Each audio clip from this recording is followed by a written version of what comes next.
विक्की भैया, रवि भैया, क्या हो रहा है ये सब? क्या चाहिए आप लोगों को हमारे बक्से में से? कृष्णा, ज्योति के गहने कहाँ? छोटी मालकिन के गहने? हाँ। ओह, कितना अनजान बन रहा है बेचारा। सीधी तरह से बता दे कि ज्योति के गहने कहाँ छुपाए हैं। कहीं बेचकर तो नहीं चला है? विक्की भैया, आप लोगों को हम पर ऐसा घटिया इल्जाम लगाते हुए शर्म आनी चाहिए। अरे अरे, क्या हम अपने घर में चोरी करेंगे? हाँ, छोटी मालकिन, क्या हम चोर दिखाई देते हैं? हाँ, क्या चोरी जैसा नीच और घटिया काम हम कभी कर सकते हैं? तो फिर गहने कहाँ गए हैं? इस घर में और कौन है जो चोरी कर सकता है तुम्हारे सिवा? बस भैया, मुझे अपने गहने चोरी होने का इतना गम नहीं जितना कृष्णा की बेइज्जती का है। ये चेन तुम्हारी है ना ज्योति?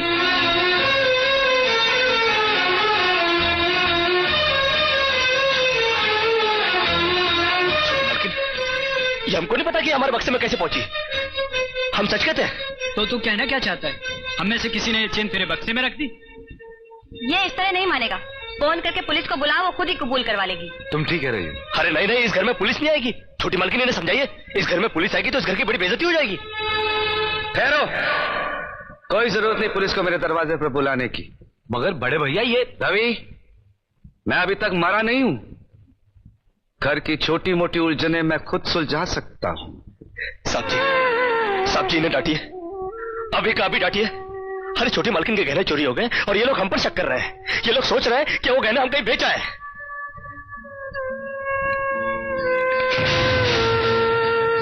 बाकी के रुपए कहाँ है कृष्णा? क्या पूछा आपने साहब जी? मैं पूछ रहा हूं कि बाकी के रुपए कहाँ है? ये आप पूछ रहे हैं साहब जी अपने कृष्णा से? देखो कृष्णा, गलती हर इंसान से होती है। तुम मुझे सही सही बता दो कि गहने तुमने कहां बेचे, मैं तुम्हें कुछ नहीं कहूंगा। अब कहने के लिए बाकी क्या है साहब जी? एक छोटा सा सवाल पूछ के आपने बहुत कुछ कह दिया है साहब जी। कृष्णा, बात को आगे मत बढ़ाओ। बात आगे बढ़ चुकी है साहब जी, बात आगे बढ़ चुकी है। अब तो आप पुलिस को ही बुलाइए। वो जब हमें कुत्ते की तरह मार मार के हमसे पूछेगी ना, अब तो हम तभी बताएंगे कि हम गहने कहां बेच कर आए साहब जी। मत कहो मुझे साहब जी। इसी साहब जी की इज्जत आज तुमने मिट्टी में मिला दी। क्या कुछ नहीं किया था मैंने तुम्हारे लिए, उसका मुझे तुमने ये बतला दिया। अरे हट जाओ ज्योति। जिस दिन मेरी फैक्ट्री जलकर राख हो गई थी और मैं बर्बाद हो गया था, मुझे उतना दुख नहीं हुआ था कृष्णा जितना आज हुआ जब तुमने इस घर में चोरी की है। साहब जी, बचपन में जब हमारे माँ बाप मर गए थे ना और हम अनाथ हो गए थे ना, तब भी हमें इतना दुख नहीं हुआ था जितना दुख हमें आज हुआ है जब आपने हमें चोर कहा। साहब जी, आपने हमें चोर कैसे कहा साहब जी? और ज्यादा सफाई देने की जरूरत नहीं है। दूर हो जा, मेरी नजरों से दूर हो जा। निकल जा इस घर से। अरे इस घर से ही क्या, इस गांव को ही छोड़कर चले जाएंगे। अरे मुंह जनात का क्या है, काट लेंगे अपनी जिंदगी कहीं भी। इतने साल इस घर में बेफिक्री से ये समझकर काट लिए कि साहब जी का हाथ है हमारे सर पर। हमको क्या है परवाह किसी बात की, मगर नहीं, अब हम जान गए कि इस दुनिया में अनाथ का कोई नहीं होता। हम जा रहे हैं साहब जी, और इस घर में कभी नहीं आएंगे। अभी निकल जा।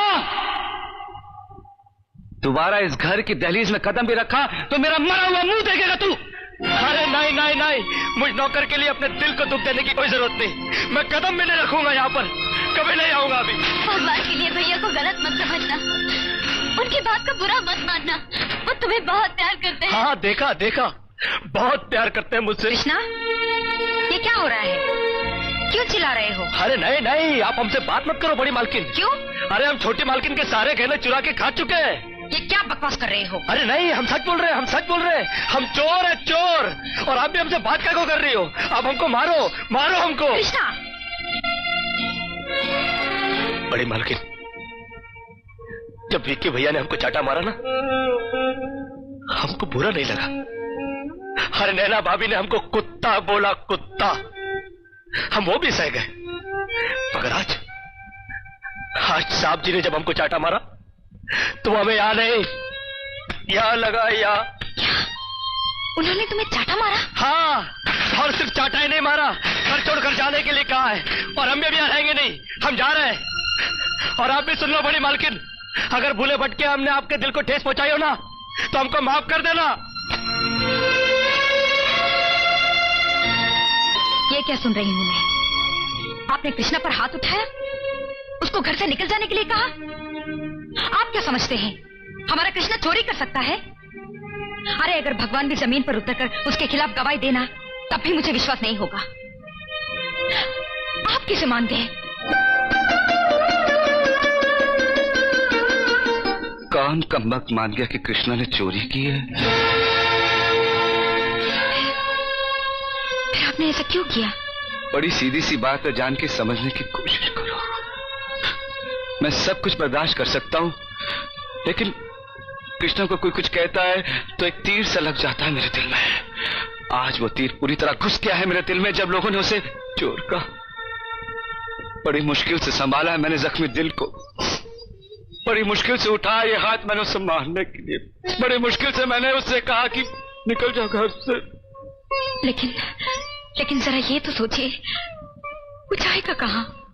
दुनिया बहुत बड़ी है जानकी, कहीं ना कहीं चला जाएगा और ठोकरे खाने के बाद उसे संभलना भी आ जाएगा। नहीं, मैं उसे दर दर की ठोकरे खाने के लिए नहीं जाने दूंगी। नहीं जानकी, तुमने अभी तक मेरे भाइयों को पहचाना नहीं है। तुमने ये सोचा नहीं है कि मेरे मर जाने के बाद। ऐसा मत कहिए। हाँ जानकी, मेरे मर जाने के बाद इस घर में उस गरीब की क्या हालत करेंगे ये तुमने सोचा नहीं। अरे वो इस घर में रहकर समझ नहीं सकता, क्योंकि उसके दिल में मैल नहीं है। लेकिन उसे भेजना भी है तो ऐसे ही क्यों? दूसरा तरीका उसकी समझ में नहीं आएगा जानकी, और वो हमारा दामन छोड़ के कभी नहीं जा पाएगा। अरे साहब जी, जिन हाथों से मारा है उन हाथों से आशीर्वाद तो दे दो। अच्छा बड़े मालकिन, कम से कम तुम तो आशीर्वाद दे दो। हम समझ गए कि इस घर से हमारा दाना पानी उठ चुका। अरे बड़ी सीधी सी बात है साहब जी, मगर कृष्णा के समझ में आ जाई है कि गरीब की किस्मत उस पर कुछ दिनों के लिए मेहरबान तो हो सकती है, मगर हमेशा के लिए संवर नहीं सकती।